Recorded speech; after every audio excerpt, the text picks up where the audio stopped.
You know, this is as natural as ever. Here we are. Look at us. We got promoted. We got promoted from the lab to the main room. Here we are, Mostly Sorry Pod, coming to you live from the world's famous Hollywood Improv. How you doing, David? Dude, I'm great. I'm having a great time. We're in person. Like, there's no... What is that? That's a glitch. There's no glitches. glitching. Yeah, you're not an act-out... I'm an act-out comedian now. Whoops! Yeah. The seltzer water bottles, remember those? You pump them. It's kind of weird. I mean, we're running a test here for some other stuff, but our voices are coming out of the PA. Right. So. We're running a test to see if we can do live podcasts. Yeah, and I'm like immediately insecure just thinking that the cooking staff and everybody that works here is listening to my voice and just going like, what? These people listen to this shit? Yeah, That's they true. do. They could turn it down, actually. Whatever, it doesn't matter. I just got really nervous, too. Yeah, it's fine. No, it's... Well, there's a few people in the office. Hi, guys. What's up? If you're nervous, I'm nervouser. So, yeah. Okay, anyway, Joel. Well, here we are, you know. Welcome. Fuck, it's so weird to be... This is like going to be what our... Cheers, bro. I know. Well, Take that mask off the bottom of your chin. We're good. Okay, well, it does look... It's weird. It looks like a beard sometimes. All right, well, here we are. You know, the last time I was in this room was not fun, David. It's always fun, Joel. Come on. I bombed really bad here. It was one of the worst nights of my life because of other personal things I was going through. And I'll tell you what, Joel. Let's bring this all together and make this part of the podcast. Mm-hmm. Not how you feeling now, but yeah. Let's take a minute to take a throwback mental health minute. So the night you bombed, the last night you were in this Hollywood Improv main room on Melrose Avenue, Los Angeles, California. Mm-hmm. Tell us about it. I was so excited to host. I've told this on the show before, but it was like a Death Squad show that Brian asked me to host, and it was Rogan, Joey Diaz, Brody Stevens, Earl Skakel, Tony. I think Brian was on it, and I was like, I'm fucking hosting, man. And I got here like early. I told the sound guys like, yeah, I'm hosting tonight. Like, I'm over at the table getting all my notes together. Did one of those little airplane shots of Jack Daniels just to get going. Did you do some vocal warm-ups where you like la la la la? Honestly, no, I didn't. But I was like, I thought I was like fucking ready. I was like, hell yeah, I'm stoked, man. And then, you know, I had this talk like a week before the show with Jeremiah where he's like, oh, you're hosting? He's like, remember, it's like different than like a regular set. Right. You have to like be a host. But I took that as like, don't start doing my jokes. So I was like, hey everybody, like it's a Wednesday, right? But it's gonna be your Friday night. And I was like, come on, blah blah blah. And then couldn't transition into my jokes. It was like almost too abrupt to like then what like, hey I'm from where now I think my go-to is like make some fucking noise. I'm Joel. Here's my Where the stuff. ladies at? You ever go to that one? Never. Where the ladies at? Ladies. I don't even like when people do that ironically. Ladies? Guys, am I right? Some people can do it good. But seriously, where are the ladies? Where the ladies at? They're all in quarantine, dude. Where are the ladies at? I don't know. Get that vaccine and get... You know what I say? Where are the women at? Oh, all right. I'm too old for ladies now. I want women. I thought ladies are actually older than women. Maybe. I always had a weird thing too, like where I call them is not girls. I guess girls. Some people get offended at that. Nah, I never say chicks. Yo, where the chicks at? That's weird, dude. I mean, maybe I do. Maybe I let it slip. Maybe I don't know. Like, yo, where them chicks at? You have very Groucho Marx eyebrows when you do that because of the glasses. Let me ask you something, Joel. Were there any chicks there? Yeah, actually, there was a guy, a married couple, and I did so bad after. So you host, and if you bomb up top, you still have to stay and bring everybody else up, right? And by the way, the comedians that are on the show are usually all in the room. So luckily they weren't. Joe Rogan won't be. He'll show up when it's time. Right. Joey showed up when it was time. Right. Brody showed up when it was time. I think they all kind of did. But okay. But so I'm here. Dude, I was sweating, man. I remember my hat getting colder and heavier because it was like filling with sweat. And I was looking right over there, and Brian and Tony are in the corner like just dying laughing at me, and I was like, fuck, man. And I wanted to run home after, and I had to stay and bring everybody up. So the married couple, they were right there at that table, afterwards they're like, hey, we can't stay long, we have to work tomorrow. They basically saw how traumatic it was and were like, we'll buy you do you want a drink, we'll get you anything you want. And so they bought me a drink. And then luckily nobody saw it really other than Tony and Brian. And then Earl Skakel was like really cool to me that night. Like we talked on the bar, and then I brought him up, and when I came up, he's like, he grabbed my hand, he's like, let's give it up one more time for Joe, like raised it like I was like the champ, like just sort of like gave me a bit of he took the edge off, dude. Right. Because I was like there going like, I thought my life was over. Do you remember that? I mean, I still feel like that with certain things. Like, do you remember like wanting to do so good that like, I mean, I've heard this from comics before, like you cry on your way home because you bombed, or not at mics maybe, but like at shows. I've been pretty shaken up before. I think the worst experiences I've ever had has been bombing in front of comics. Like you have certain comics you really like, and then if you get a chance to perform with them, you don't see them all the time, and then suddenly you're on a show with them, and then you bomb really bad, and they're like in the room, and it's just like, oh my god, did I really just bomb in front of fucking... Yeah, it's a weird middle ground because they're probably the ones that understand it the most. They probably get it, but there is this thing of now they think that's who you are. Pretty much, yeah.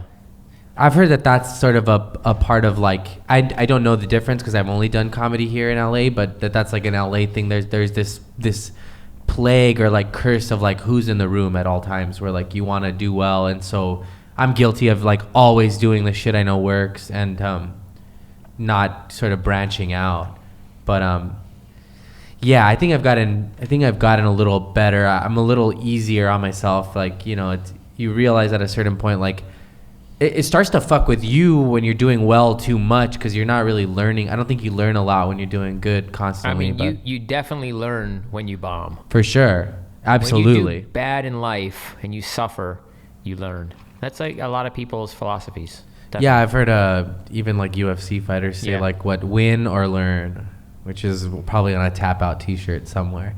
Now the audio that we're recording is going direct. Like they're not gonna hear the roaring crowd. No. Damn. That was a thing. That's why I have to find out if they're gonna hear the kind of echoey part. But I don't think so. Gotcha. Did you ever tape a set at the Ice House in the second stage? Yeah. So that was a weird one because they only have the direct audio. So like I remember getting the DVD back after a good set, and I was like, let's watch this, and it just sounded like I was bombing, like jokes. Just nothing. It's pretty wild though when you think about it, because it's like you can't tell if there's no crowd reaction. Mm-hmm. It's dry jokes. You can't really tell. Yeah. Have you ever seen those where they take the laugh track out of sitcoms, like on YouTube and stuff? It's fucking weird, man. No, but have you ever seen music videos where they take the music track out and they just have like the action of the music video? No, with sound?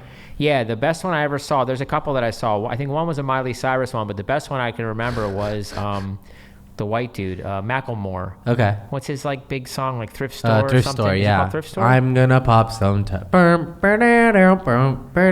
don't know how the. You seem like you know. That's the thing, yeah. I'm gonna pop some tags. Only got $40 in my pocket. This is fucking awesome. Okay, well, anyway. I kind of have turned my opinion about Macklemore around. I used to think he was super corny, and then I heard him on Talib, and now I think he's just a little corny and kind of a little corny. But he loves the culture anyway. So his music video without sound, you can just put in Macklemore. Is it called Thrift Store? Thrift Store, no music.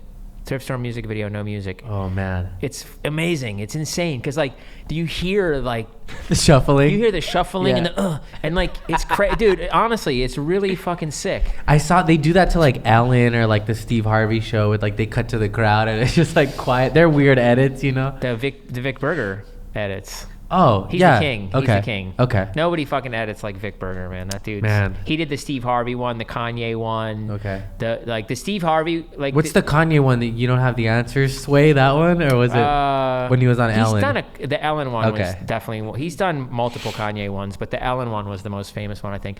But the Steve Harvey doesn't want to do this anymore. One where he's like on Family Feud or something. Family Feud. It's so funny. Oh man. Shout out Vic Berger. Yeah, man. So there you go. The throwback mental health. Hell yeah, I like that. We're cruising. We're rolling. We're cruising right along. I love it. I didn't even look at the time. I'm high on Red Bull, baby. I didn't even look. I bet that's been 10 minutes. Something like that. I don't want to look at my phone because then it takes me out of the moment. So here we are, man. We're in a podcast. We're in a room together. Yeah. Oh yeah. Rest in peace, DMX. Podcast. Damn, crazy. So many fucking people, man. I can't keep up. I did a choreographed dance to the Rough Riders anthem in the 6th grade with 3 of my friends. I won't name names. I don't know why. I need to get over that at some point. I'm always like, no one gives a fuck. I'm not saying their last names. Right. I'm not talking about people I robbed a bank with. I'm just saying we did a Rough Riders. Song. That's something to be embarrassed about. I mean, the dance moves for sure, because I don't fucking dance. Like, it was like bullshit. Like, you know, what a 6th grade. Did you backflip? That's the real question. No. I didn't start when did I start backflipping, man? I was pretty young. No, I was really young. I started backflipping like around like 11 or 12. Let me guess. Backyard wrestling.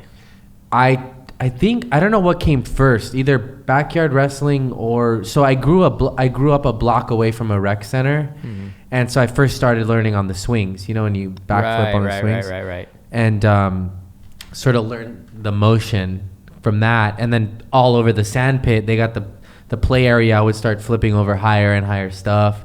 And then definitely when I started backyard wrestling, it was like, it was cool that I could do it. So I remember doing that. Man, I'm still trying to get these fucking tapes of me backyard wrestling, man. I got a buddy who says he knows someone who has them, and I'm like, I need those. Yeah, hook it up. I need to kill Throwback Thursday. We could edit together, like we could make like commentator characters. That's funny. And create like a... Yeah. He's off the top rope. and then we could make some like, you know, we could dress you up how you were dressed back then. Oh my God. Good luck finding that Insane Clown Posse t-shirt. And get some old school like interviews between the sets. Do like cut promos and stuff. I watched a lot of those, and we'll get into this, but watched a lot of those wrestling promos getting ready for... By now you've seen it. I returned to I graced the stage of the Paramount Theater in Austin, Texas for Kill Tony episode 500, Top Secret Mission. But I knew, so I had talked to Tony. He kind of like pitched me his idea for how we were going to do it. And I was like, okay. And I started watching sort of like wrestling promos because I knew like once the reveal was made, I was going to have the gift of gab. And in the past, I've stolen from Conor McGregor. People judge me for it online. They go, "That's embarrassing. He's just doing word for word. Hey, you just ripped off Conor McGregor." And I go, "You think that's embarrassing?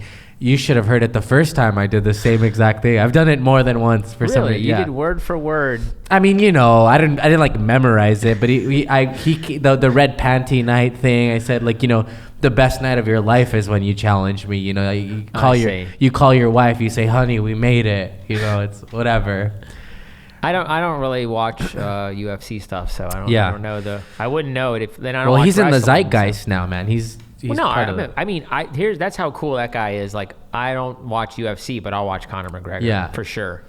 Yeah, it's funny, man. There's all these haters and stuff. As a performer, it's like undeniably interesting. As a fighter as well. Yeah, for sure. He's a great fighter. He's an entertaining fighter. No, but people will say like, oh, he's a chump. He doesn't know how to fight. He's just like, he talks a lot. He is a chump, though. It doesn't. Talks a lot. He knows that, though. Yeah, but that's part of the thing. Right. That's a skit. He's actually here right now. He's gonna fight you. I don't think he would. But that was the last episode we ever did. I don't think he would fight me. It would be embarrassing. He would kill me with it would be embarrassing. One hit. Would kill me. How embarrassed? Like, he might as well just go fight little kids. Honestly, I would pay to see that. So anyway, you did Kill Tony 500. Yeah. Let's talk about it. That's what people want to talk about. Yeah, that's what they want to hear about. I'm wondering how far back to go. Go back all the way to episode 1. No, it started sort of happening as like an idea, slowly, like kind of getting texts from Tony, like seeing if we'd come down. And I, for a little while, I was like, like it's different. I wasn't sure if, the only way that I wanted to do it was if the whole band was there and stuff. So we were doing that, and through a bunch of circumstances, it turned out we weren't able to like get everybody there, like and so so then finally he's like, okay, I got like a pitch, like idea for you. And he's like, just, you know, hit me up. Like, I want to tell it to you. And he was saying them, you know, last comic out of the bucket, I pull your name. The original idea was whatever purple dildo is in Spanish. I forget. I don't even know what it is. But so I was gonna. He's Purpalio dildo. That's Italian, clearly. Oh yeah. Yeah. Right. Purpalio dildo. So he's gonna pull it out, whatever that was. I was gonna come up in a lucha mask. Right. Do a set and then reveal that it was me. But I was like, oh, it's like the lucha is like too much of a giveaway. Like anything Mexican is like already a little bit of a leaning. So I was like, what if I get a ski mask and I'm like Ski Mask Pete? And That's funny. Yeah, and I put like, so I had a wig on underneath, and then, yeah, it was just like, so it was just like top secret, man. He's just like, you know, we'll keep it on the down low. I'll call your name. You'll challenge this guy, and you know, so I was like, fuck, man. It's and he was really like, wanted it to be the best thing for the show. It was a good way to like end the episode, yeah, it was fun. I didn't see like, but Jet Ski was there too. Was she there for the whole show? Yeah, she came out up top. Yeah, so did she do a minute?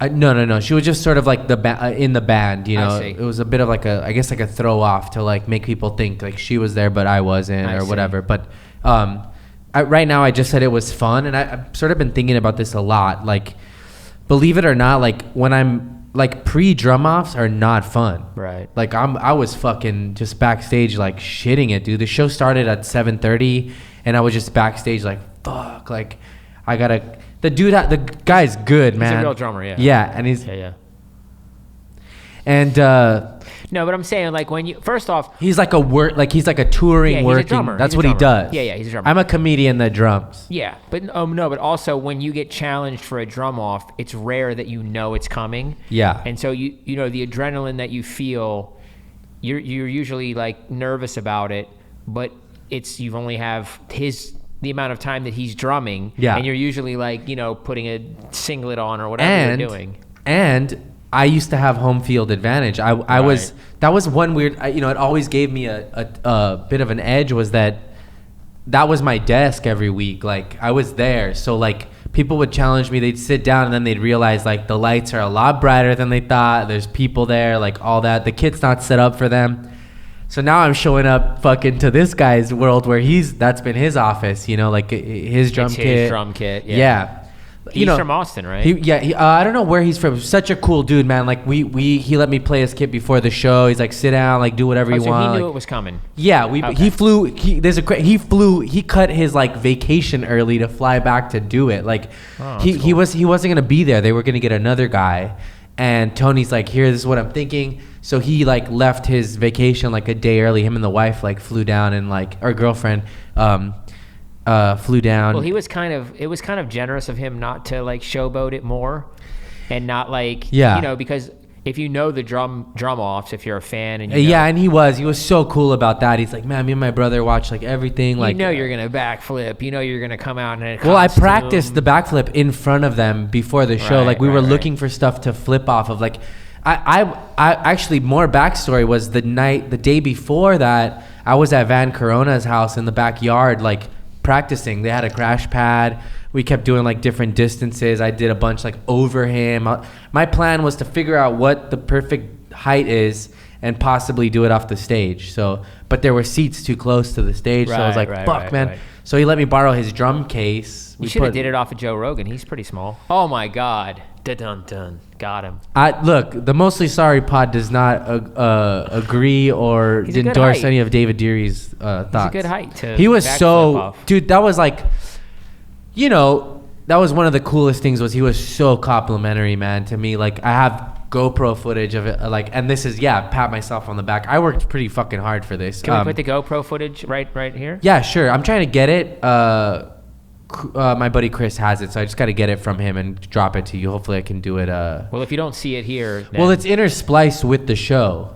I sent it to Brian, and I saw that. Yeah, you ran out of the theater. Yeah, so I'll try to. Did they cut where I ran through the outside doors? Yeah. That was funny, dude, because I was like, there's so much. Okay, so it's been a year since I've had a legit drum off. It was since March 12th, I believe, like in Ventura. And then quarantine. I hadn't even fucking like whatever. Haven't been working out. I was like absolutely out of shape. And so I do the drum off. I run, and like midway through the first aisle before I get to the door, I was like, this is a bad idea. I'm fucking tired. And before, dude, I had been, so the green rooms are downstairs, like down fucking 20 stairs. So I was going up and down the stairs all night, checking in. Is it time? I'm nervous. Going back, freaking out. I had to pee a lot, and I had a thong on underneath the gold singlet. So if I had to pee, I had to pull my pants down, the singlet, the thong, and then shove it all back into, into the pocket, and then into the next pocket, and then put the pants on, and then the wig, everything. And so I was like, my legs were noodles. When they called my name, I was fucked. I was like, I don't know how I'm gonna do this. My body was like just shaky, like jelly. And so I run, and like midway through, I'm like, oh, I'm fucked. I still have to backflip. I don't have the power to do it. But the other funny thing is, I'm running with the dildo, I think, at the time. I bust through the doors. You're in the theater, but then you bust through the doors, and there's staff outside that has no idea what's going on inside. So I bust out in the dildo, and I'm like, run to the next door. And then as soon as I open it, the clip, like, I start screaming again. And then I got up on the stage, and I go play drums. And then Yoni and Zach had brought out the drum thing I was going to flip off of. Right. And I was like, oh, I'm going to fall on my head, dude. I thought I was going to fall on my head because I had zero, like my legs were gelatin. And so I just fucking threw it, bam. And then the adrenaline pushed you though. Yeah. And I guess so. Yeah, you whatever, you tap into that thing. But I what else? So I did that. And then later on I did another one. Once I cooled off and like got Did you fly with the dildo? Yeah, I did. In the bag? Yeah, it's funny, man. I once got stopped on the way home from Canada. Like they opened my backpack up, and before they opened, I was like, "Look, I'm a comedian. I travel like with this thing." And the guy was like, "Sure, buddy." Jet ski, actually, she had a. You're going into a sex shop. Listen, I'm a comedian, dude. When I bought it, that's what happened. I need a massive dildo. Yeah, when I bought it, I went to a shop right here on like Santa Monica and Western, like sketchy, because I went to like a real like romantics, like the real sex shop, and that shit's expensive, dude. They're like $80 or something. Yeah. Then I went to just this like shitty, like where you gotta like, everything's dusty. It's like a bodega of sex shops, and they fucking it's like half swap meet, half sex shop. But I go in, and I'm like looking for it. I find the purple one. And the story behind the purple thing is it had to be a different color because we'd get pulled from YouTube if it looked too much like a real dick. So okay. You had a black one for a while? Well, brown, chocolate brown. No, they asked me to get, Tony and Brian were like, get like a crazy color. Right. And the biggest one they had was purple. I wanted the biggest. I still want a bigger one. But so what were we saying? Yeah, you started dreaming about that big dildo. That's right. I was like, well, my butt started hurting, and I was like, yeah. I even want a bigger one, and you're like, how big could it get? I do. I do love that shit makes people weird. One time to Canada with the dildo, and then you were talking about. No. So when I bought it, when I was paying for it, I was like, I'm a comedian. I'm looking for like the funniest one. The guy was just like, he's so over it. He's just like, yeah, sure. Like fucking. It was. He's like, this one's hilarious. Yeah, this one's great. Yeah, sure. No returns, buddy. I was like, yeah. I try. You try to like say stuff like it's like, you ever like farted in public on accident, and then you try to like you'll be shopping, and then you're just like, you start doing it with your mouth so people just think you made that noise. No, I've never done that. Or you like squeak your foot on the floor. You're like, oh, weird. These shoes are noisy. Or, like, you move the chair. Yeah. Jesky got stopped on the way back with a money gun. She had a money gun. What's a money gun? It's like, for like strip clubs, like you put like a stack of ones in there, and you go and it shoots money like that. It makes it rain? Yeah, exactly. Wow. How did I not remember that? But she bought a clear one. Is it like real? Did she like pay money for it, or was it like $6?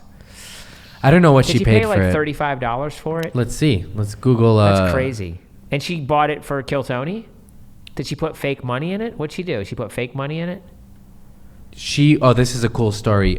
She printed out fake bills, like $500 bills for the 500th episode. Oh, that's cool. She made these jet ski ones that were pretty cool, and then she made me Joelberg dollars, which had my face on the front, and then the back was me backflipping off the Comedy Store. And so I have those too. So maybe we can I want to sell. I have stickers that I have to sell. So actually, I have some in my backpack to show off. We'll probably give some away to the Patreon members. The few Patreon. If you're members Patreon, you get them for free. But we'll send you some Patreon. But if not, I'll sell them to you. You know, I mean, you might as well just join the Patreon. Oh yeah, the old logo. Yeah, the original. Yeah, from the Mostly Sorry. This was drawn by Ryan J. Ebelt. Shout out, name dropping. Yeah, I gotta stop dropping names, dude. Drop those names, son. No, it's a money gun. She bought it off, I don't know, like Amazon or something. Right. But she bought the clear one. Like Supreme made one back in the day. Oh, okay. So she got the clear one so TSA wouldn't fuck with her.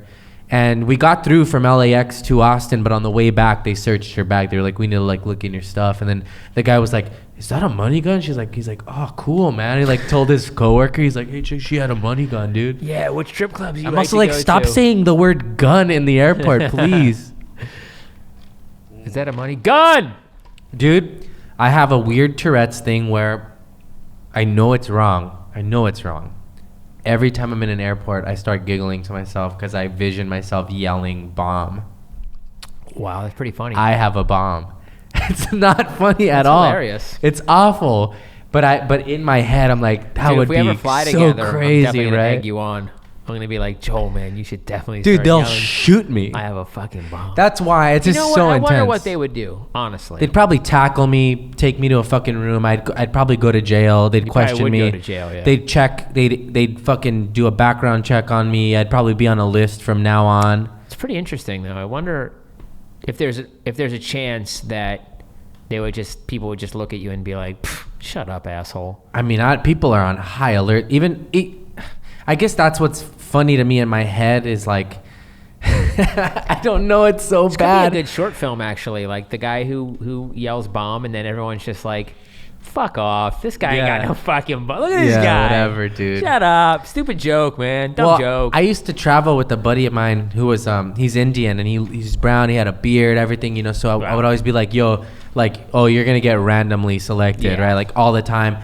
And one time I was really going they're not gonna let you on the flight. They end up fucking pulling me aside, and I was the one who got. Because they saw you randomly. talking to them. That's probably why. yeah. They're like, hey, do you guys have a bomb? And then now I say it, and they're like, we look knew at that it. Indian guy that they've got as some kind of weird. I could pass for Indian, I think. I think so. Yeah, I could pass for. No, but they're probably looking at him like, oh, look at that guy. He's to distract us from the guy, his friend. Yeah, who's trying to look normal. The Trojan horse. The shaven Indian guy. Get him.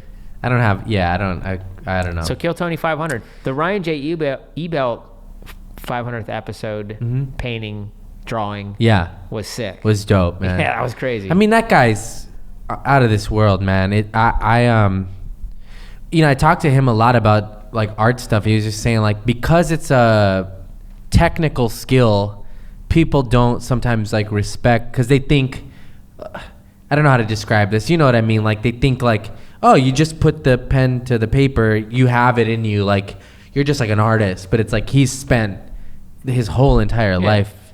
Well, I mean, art, photography, it's hard to make a living with that stuff. You pretty much have to either whore yourself out to a corporation like Nike. Yeah. And be art director at a skateboard company. I heard a tattoo artist saying that when he started he was so enamored by it because he was like, oh, this is a tangible way to make money from my art, which is interesting, man. I love that. Tattoo artists make money for sure. That's a good way to do it. The good ones, yeah. Even the bad ones probably make money too. That sucks. I mean, I think the level of competition's pretty high. Yeah. But if you work at a shop where people walk in and you're not that good, you can definitely make money. What a stressful fucking job, man. It's anyway, so fucking and then pre 500 I was like, what can I do to make this insane, cuz I really gotta be real with myself eventually and go I was getting so nervous about the drums that I had to say this isn't about drums anymore. It really isn't. To me, it's not. It's about entertaining.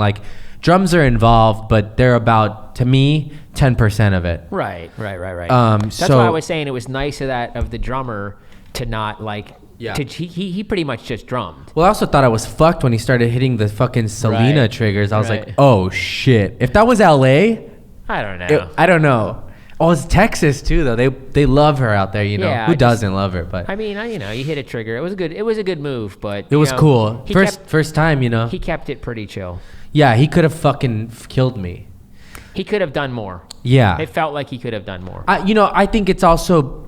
I don't even think a lot of it was maybe him holding back. I think it's like I don't think he's like a performer like that. Right. Like he's really good in the pocket and shit like that. But so I was like, what can I do, man? I'm like, I'll go get like a breakaway glass bottle. That was so sick. Yeah, so I went to that was so sick. Alfonso's Breakaway Glass. I believe it's in the valley somewhere. Shout out. Hell yeah. This is tonight's episode sponsored by Alfonso's Breakaway Glass. Then we just pull out fucking bottles. And they're like in Sun Valley or Sunland. I don't know, whatever. That'd be a fun sponsor to have. That would be fun. Dude, I cut my head open. Oh, so you had the plastic ones, right? No, it's breakaway glass, but the shit's still sharp, dude. It's not made from sugar, right? I think it is. No, I don't think so. But I think because they're in the business, they've like made the perfect like mixture of what that is to so I'm sure it's a little. Because they have sugar and then they also have a plastic one. It wasn't plastic. It's a hard plastic and it breaks like really easy. Maybe I don't know, but because it was a pretty solid bottle, right? Yeah. So could be sugar though. I do it. It hurt more than I thought it would. Like it didn't hurt, but I was like, this sucks. And then like glass was still stuck to my head, and then I was like, did I cut myself? Like I was cleaning it, and then I was like, oh shit, yeah, like I had a cut here. It was small, tiny, whatever. I'm making a meal out of it, but like, but it was dope. And then I watched the drive you to the hospital. You got 16 stitches. I wish I was ready to do a real bottle if they didn't let me fly with the breakaway one. That's how terrified I was, like of not having a banger sort of thing, that I was ready to literally telling myself like, you're gonna have not die, but like it's like I'm gonna have to like go till I black out or something. I was ready to hang from the balconies, dude. I was like looking at my pathway through the theater, like how can I hang from the balcony? But the staff was like a little like very strict, so everybody was like, hey, we don't really want to say the word backflip too loud because we don't want them to know you're gonna backflip because of insurance and all this stuff. Right. They're like, hey, could you keep it down about swinging from the light rigs? Man, I'm gonna look up how much this fucking money gun is. All right. I would look on Amazon. Let's see, Amazon.com. I love Amazon. Shout out to Amazon. Yeah, they need it. They need the plug, dude. Shout out to Amazon for any kind of free publicity you guys need. Let me know. I was about to type Amazon into let me see, money. Fucking, what can't you buy on Amazon? That's crazy. They just drugs. Took everyone. I mean, dude, you could buy so they're legal drugs. $39.99. Right. Okay. So that's what I said. I said $30. They're about $30, $25. So she probably spent, I would say, about $25, if not $30, with shipping. Possibly $35 for shipping. Yeah, I don't know if she has Prime. She might have Prime. Who doesn't have Prime? I know a few people. We're gonna shame them. If you don't have Prime, comment in the comments. Go to Amazon.com/mostlysorrypodcast. Yeah. /Prime. And we should do that and get Prime for. I don't know, whatever it costs. We need to do that thing where, like, if people are going to shop anyway, they just type our name into the thing, and then we get a little bit of money from that. I think you can do that on, like, what are those called? Like, links, affiliated links. Yeah. Click on, in the, hey, if you're going to buy a money gun, click in the comment section. Shoot some money our way. We got an affiliated link to the money gun over here in the description of this podcast. That'd be cool, man. Maybe let's do that. Or join the Patreon, one or the other. Yeah, free money guns for anyone who joins the Patreon. No, we can't fulfill that for 6 months. Free money gun. We don't even have we'll give you a free money gun, but we ain't gonna have any money to put in it. How about free money gun to one Patreon member? That's possible. If we get. I can't even think of a situation where I would need a money gun. Even if I was at a strip club, like, you think I'm going to blow that all at once? Like, that's it. Gotta go, guys. I'm done. I can think of one place I would need a money gun. Episode 500 of my That's favorite, right. That's my it. Favorite podcast. If I was balling, dude, you go down to Skid Row, whatever, just go out the window, just shower the fuck. You would do that if you give back to the people. Hell yeah. How balling would you have to be? Would you have to be Like Dwayne The Rock Johnson level. I'll go 2. Bandito style, dude. Out both windows. Sunroof. Fucking bam. And I'll have, fucking, that'd be awesome. What was I, I know. Bill Burr, the Philly rant where he was talking about shooting everybody. He's like, I just walk out with a Mexican with the two things and just keep shooting. I haven't seen that in a while. I showed it to my mom last night. She loved it. She loves Bill Burr, but she was sort of astounded with how he kept going and how he held his composure and was like, that is a skill, man. Because if I got 2 minutes and I'm obviously here on this stage, I wasn't just like, suck my fucking like, he was just in the pocket, man. That looked like a brutal show though. Outside. I've heard it's brutal, man. Bob Saget talked about it. They all talked about Camden, it. Camden, New Jersey. Oh, it was Philly, right? It was actually Camden, New Jersey. Okay. I heard, but it's like that's right across the bridge from Philly. Okay, yeah. You can see Philadelphia. It's probably all Philly people. Yeah. Because it was like an Opie and Anthony thing. Yes, yeah. Bob Saget was there. Dom Irrera. They booed Dom Irrera, which is like, who the fuck do you think you are? Why? He's a Philly legend. Why did they boo Dom Irrera? Because they were drunk idiots. Right. I think it was just like crowds. Well, group mentality, man. It's like, if maybe they were cool. I don't know how that happens, but you don't boo Dom Irrera. That's strike one. Group mentality. Man. You see it everywhere, You see it on the internet a lot. Yeah, for sure. Groups of people. You see it. I've heard that that's a reason why if you're like in the street and if somebody's getting attacked or something and people don't do anything, nobody will do anything. Right, it takes somebody to do something and then for everybody. Does it. Yeah. But it's like, well, I saw this TED talk one time with this engineer was studying birds and how they fly in patterns, sort of like without looking at each other and whatever they're doing. And they had this bridge and they did some test to see if over a certain amount of time if people were walking in a certain pattern, and they did. They eventually ended up like walking in a exact same pattern. I don't fucking know. You know what what, I'm Joel? about. That's the kind of thing you got to bring to the podcast. It's cool, and then you got to bring it, but then you got to like actually know something about it. Yeah, I don't. Yeah, that's true. So there you go. Little research. Do your own research, Joel. I'm trying. Do your own research. I'm not really trying that hard, but I am.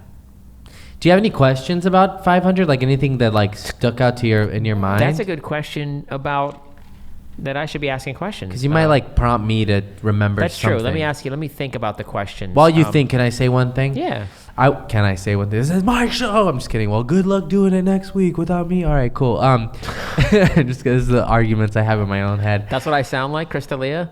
Well, good luck. Good luck doing. What's his? He has like that voice, Yeah. That's like, good luck doing it without me next week. So back to 500. So I was backstage. Yeah. And I was like, I want to see if this disguise works. Yeah. So I went up to this guy Colt that I know. He's been on the show. He's the kung fu guy. He breaks the boards on the show. Do you know that? I Not kung fu, but taekwondo, I guess. So I was like in the mask. I'm walking backstage. I go up to him. I go, hey, man, what's up, man? What's your name? He's like, I'm Colt, man. What's up? What's your name? And I was like, Joel, you fucking idiot. And he was like, he didn't know it was me. So I was just like testing to see if people knew me. Like, who's going to know you in a fucking ski mask and a wig? It was, I don't know. People. But your voice on the show, do you think anyone recognized you when you did the stand-up? When I was up doing the stand-up, and I want to remind me about the stand-up. When I was up there doing the stand-up, I heard little inklings of Joel Berg. Like, really? I think people knew it, and I think someone told me they thought they heard Rogan say it, but I don't know. Right. I haven't watched it. It's still a little too much for me to watch right now. I watched it. I didn't think I heard anyone say anything about it, but definitely I could knew hear it was you, and I was scattered like, in the audience, like a little bit. I couldn't on the show, but I knew it was you, and I could tell that it was you because I knew it was you. A lot of the audio people said as soon as they heard my voice, they knew it. Yeah. That makes sense. People who listen to the podcast. But the video, even if you think it's me, like I had the wig, I think maybe they were like, I'm pretty sure that's him. But you don't get to come until I pull the mask off. Right. Like my everyday life. So when you pulled the mask off, was it like people were like, yeah? Yeah, it was tight. It was. I mean, dude. To be honest, that's the shit like I live for. Like right. it was. Recognition. Oh yeah, I mean yes, because dude, afterwards I was telling like Ryan and Jesse, it's like I'd be lying if I said, and this is a weird one because I'm the words are gonna fail me, but I wouldn't necessarily say that I have fun while I'm doing it. Like What's that? Dude, that Jurassic Park? That song that Ryan always plays. Oh, the Hulk. Yeah. When people start to get all. Yeah, that's the Hulk one, I think. sad. Or I don't Yeah, it's remember. the Hulk Yeah, song. okay. But so it's like it's not fun. Isn't like really the right word because it's stressful. It's stressful, and I would say rewarding. Wouldn't you say rewarding? Yeah, but I mean like during it. I see. During it, it's a lot of them I don't remember, and I have to watch after to remember what the fuck happened because I guess I am truly in the moment once it starts, but everything leading up to it's not fun. It's just terrifying. I kept saying I'm terrified to everybody like, and so yeah, but it was cool, man. So but what I was saying to Ryan is like I love the afterwards of it of people saying, man, that was awesome, or like you did great. Right. And that's you like when it goes well. I like but yeah. So that was pulling it off and having people excited, and I think I leaned into it and kind of like, I mean, I really was willing to do everything till I blacked out to win. And of course, it's stacked in my favor. Like people are excited to see me, so I'm already a step above whatever is gonna happen. Yeah, I don't know. So here's like a funny one, and I like feel the need to like broadcast this because I'm not trying to be fucking. I'm not trying to take credit for any of it, but like, I was so stressed with, you know, I was talking to you. It's like I had like just sort of life stuff happening. It was kind of like only had enough energy to deal with getting the stuff to go together, the bottle, the costumes, the mask, all that. Flying was another fucking thing. The drum battles, another thing. Right. I only had like enough energy to like focus and do that. So I was like, I got to do 60 seconds. From the first time I talked to Tony, he's like, you could just do whatever bullshit jokes. It's going to be in a character. Nobody fucking cares. So I didn't write anything. At first I was like on the plane going like, oh, I'll just do all these dumb like mask jokes, like whatever. And I'll bomb and they'll hate me. And then when I reveal it's me, it'll be awesome. But I was backstage and, here's the thing. It's like, I don't know if I should say this person's name because at this point he quit stand-up years ago. Mm-hmm. He's legit. He's one of my best friends in the whole world. Legitimately, I think he's brilliant, man. Great writer, incredible skateboarder. Like he was so good at stand-up, but he hated everything about stand-up. Like other than, I don't even think he liked doing it really. Like, but he wrote such good fucking jokes, man. And like, it was maybe about 7-8 years ago he quit. Like, I mean, this guy, like, not that contests matter, but within 3 months of him doing it, like, he won first place at this contest. He was, like, kind of picking up steam just from his writing.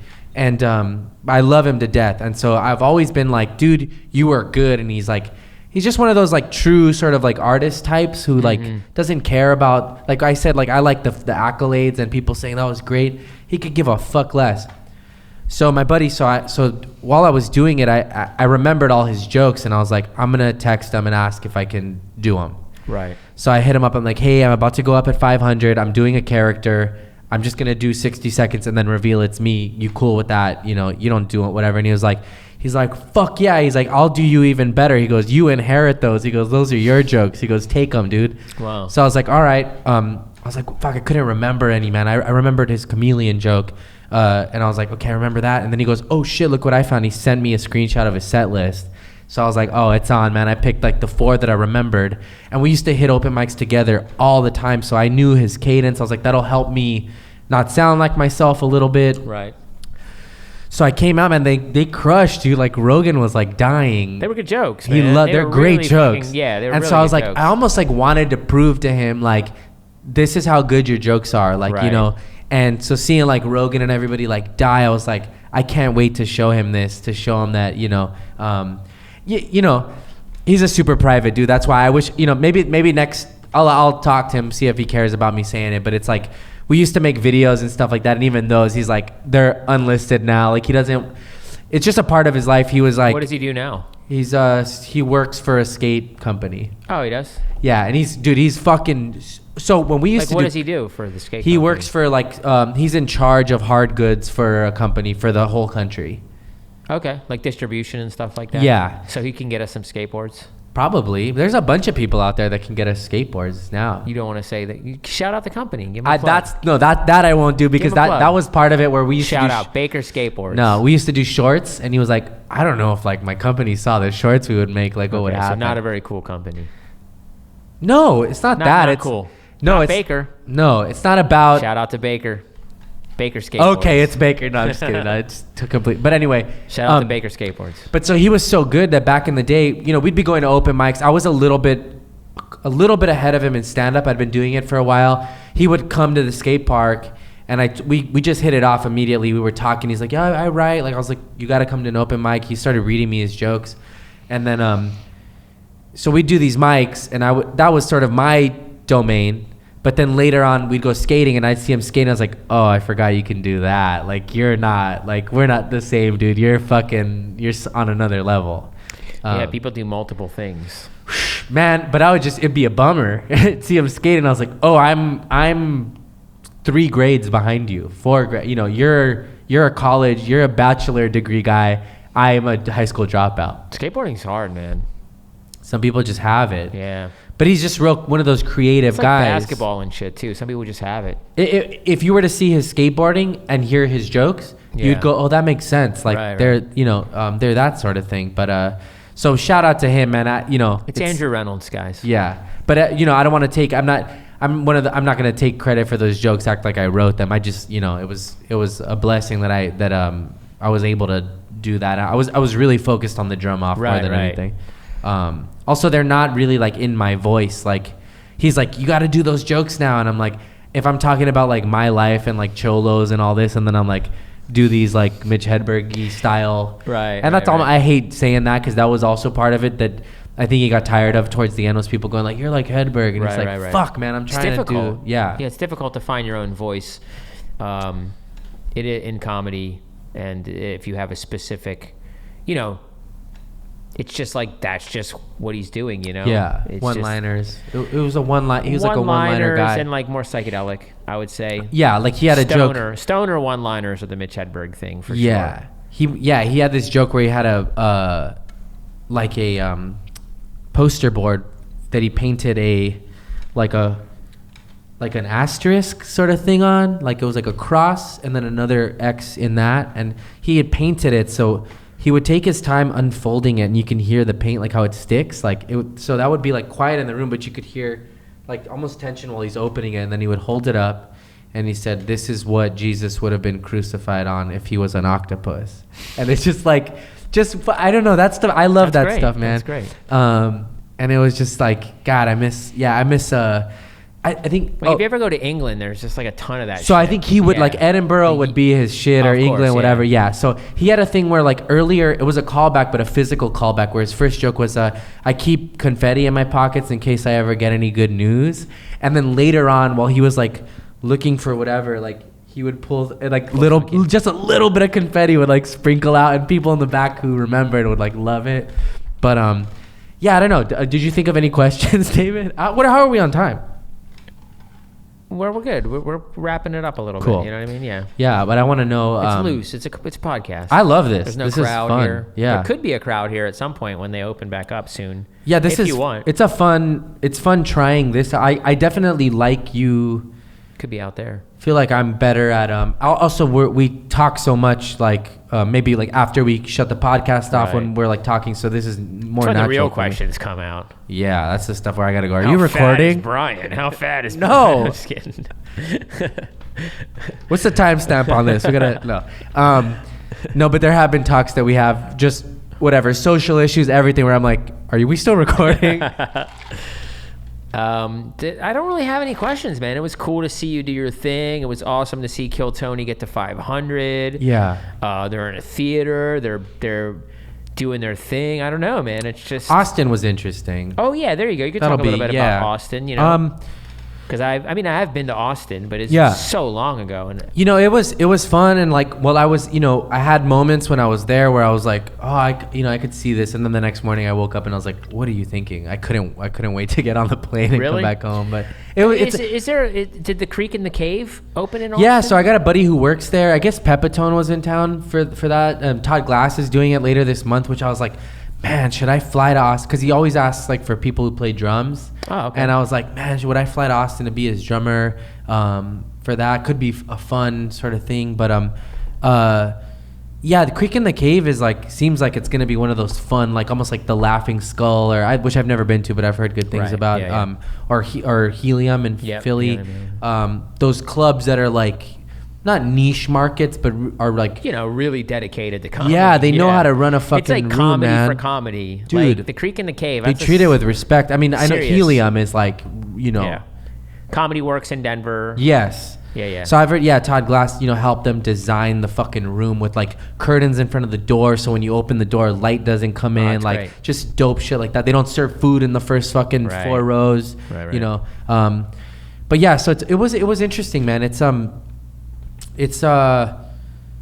fun, but also it's a small city, you know. Yeah, and my interpretation of these cities is skewed, man. Like of everything, everywhere I go, it's always good for me because like I'll show up, people are happy I'm there. They're so nice. I don't have to pay for shit. Like, so of course I love it. Of course I love Austin. I love everywhere I go. It's like, but then on their way home, you know, we're at the airport, me and Jesse, and I see the guy working in the kitchen at the burger place, and I go, that's what living in Austin. I'm on vacation for, you know, or I'm traveling for work. Or you could just see it like, you know, when you know, you could see it like Rogan talking about, well, I'm going to live in Texas. It's like, dude, you're just going to live in a fucking hotel or in a private jet. It's nice. You're just going to be anywhere you want to be. You're not going to give up your house. So what I mean is like, you're not going to give up your house in California. You're just going to like work in Texas. Yeah. You know, so what I mean is like, if I were to go, it's like, yeah, I could probably get gigs and maybe I make enough from stand up, but there's a possibility that I might have to pick up a fucking side hustle. What's the rent like there? Is it expensive or do you know? know? I think it's cheaper from what I heard. I mean, it's cheaper. It's a couple $100 less, and like, but I don't fucking know. But it's like, you know, it's Here's the most interesting thing in my mind about the comedy stuff in Austin is it's a college town. Mm-hmm. You know what I mean? So you're going to get a lot of college kids. Yeah. You know, it's not going to be a very intellectual. Here's what I think. I think they are on the ground level of something that is definitely going to be a movement. Like 100%. 100%, it's going to be a thing in a year, 2, 3 years. Yeah. It's going to be a solidified, good community for comedy. They'll probably have a partner effort with South by Southwest, all that. It's going to pop off. But so will a lot of things. I mean, it's like, I feel like it's hard for me to believe that you're going to look at the globe and it's all going to be black except for one beacon of light from Austin. Like, it's going to be great and it's fantastic and it's fun, but you can drive there. You can drive there. Yeah, you can drive People there. have always toured. You know, it's like, we'll fly there. I sure as hell want to go back to do shows because now that I was there, it's like I have all these friends who are like asking me, or people have offered to let me stay everywhere, which is fucking nice. I mean, is there anything cooler than like meeting friends in other places who are like, come fucking stay on my couch, whatever. It's like, okay, that makes the trip a lot easier because now I don't have to worry about room and board, or that's the shit. And I met a lot of really cool people out there, and that's what I like. I like the humans that you meet everywhere, you know. But to me, yeah, I don't know. I get it. If the people that want to move there totally understand it, they're gonna kill it. I don't know if that's the move for me. Right. You know. So no plans to move to Austin. Nah, not now. You know. Right. I don't really think ever. I think I'm definitely gonna go do shows and stuff. But I don't know. You know. It's But it was great to see everybody, man. It was good. It was also weird at the end of the night driving to the after party thing with Brian in his car. I was like, I've done this a lot of times in LA, but we're in another city. It's like, it was really good to see him. It was good to hang out with Ryan J. I got to see a bunch of like Texas friends and have a lot of good conversations. Dude, me and Yoni went to Whataburger at 3 a.m. ish. I had, so Yoni's at Best Barbecue. He what happened? Oh, he took me to Whataburger. Well, he brings barbecue to backstage during the shows and stuff, and I basically had this like bougie crunch wrap supreme made with like brisket, and then a pulled pork sandwich, and then later that night I had a honey butter chicken biscuit a vanilla malt, a patty melt, and a cinnamon roll. And then I puked before I went to bed. I didn't sleep at all. I shit like 4 times.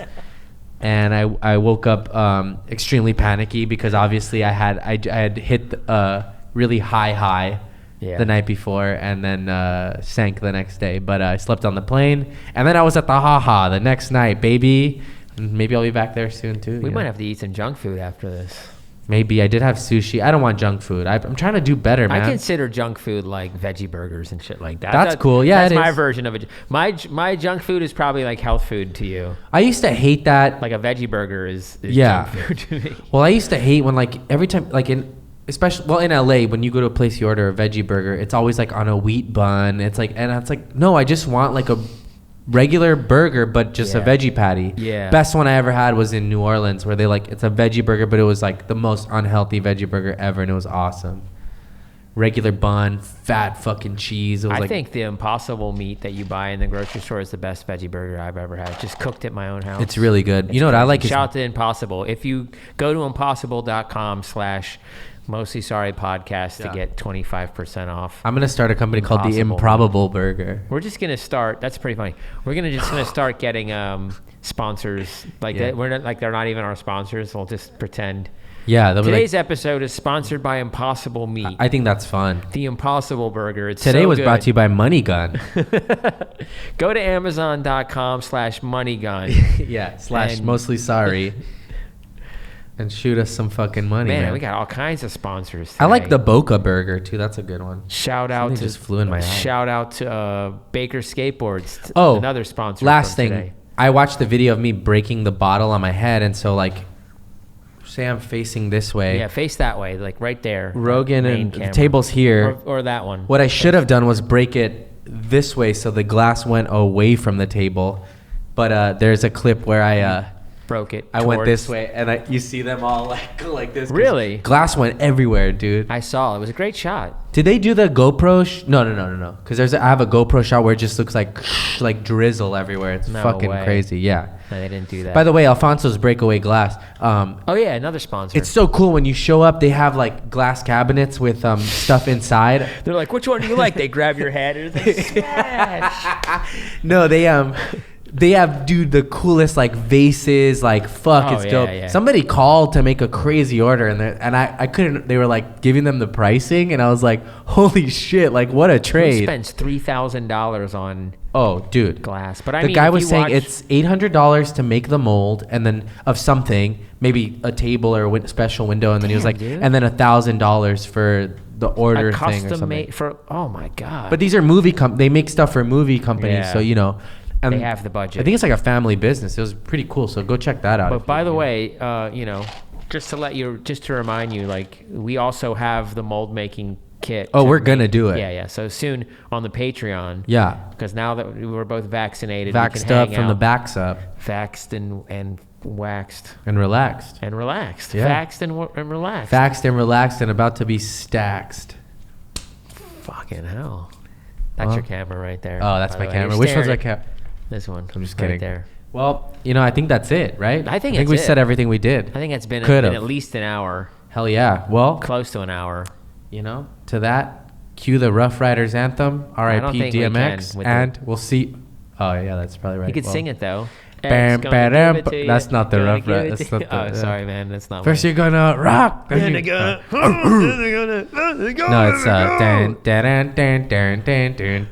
Have you seen his Woodstock performance of that? It's pretty incredible. I saw DMX live. Really? Yeah, it was crazy. Wow. It was insane. Master Ace, I'm friends with Master Ace. He invited me to name drop.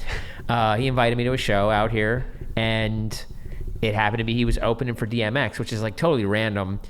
And the show was like this big weed dude like putting on a show just because he could, and it wasn't that many people. It was in like a club. Yeah. And not like a club where they have rap shows, like a club where it's like, Yeah. And so it was like the kind of arrangement was like strange, but there was about 5,000, 6,000 people there. Ace did his thing. That was pretty dope.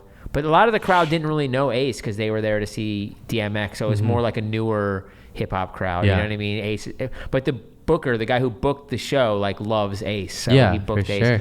So we just hung out and then we watched DMX. And like, I've seen a lot of hip hop shows. The only person I've ever seen come close to rocking as hard as DMX was Busta Rhymes. Damn, that makes sense. But DMX blew him out of the God, water. I've seen a couple good ones too, man. DMX fucking went. He went Method ham. Man and Redman are really good. I've seen them too. They stage dive and shit. It's I've cool. seen them. Yep, they crush it. But nah, DMX. Damn. Like the term "going ham." Yeah. That's made for DMX. He's DMX got a rock and goes roll ham. voice almost. It's like it's such a commanding voice, you know. He just goes fucking ham, and the songs are like made to go. Yo, Bangers. wanna make me lose my mind. Yeah. I mean, Dude, come on. How could you not rock a crowd with a song that says "Y'all gonna make me lose my mind"? Up in here, up in here, over and over again. Yeah, well, y'all made me lose my mind today. Fucking legend. No, yeah, hell yeah. Well, R.I.P. Guys, here we are, live from the Hollywood Improv. And until next time, we love you. Thank you to Patreon. Thank you to everybody. Thanks for the support. Hot Bob Hot Sauce. Everyone. Addicted to Chaos. Moneygun.com. Tie-Dye Company. Baker Luca. Skateboards. Yes, exactly. All right, we're out of here. Yeah.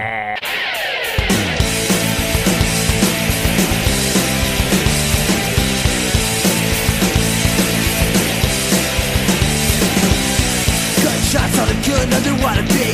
Guilt trip, these drugs are inside of me. This is not where I wanna be. This is not who I wanna be. And these words I speak today, will that be okay? It's a long and dirty road, but someone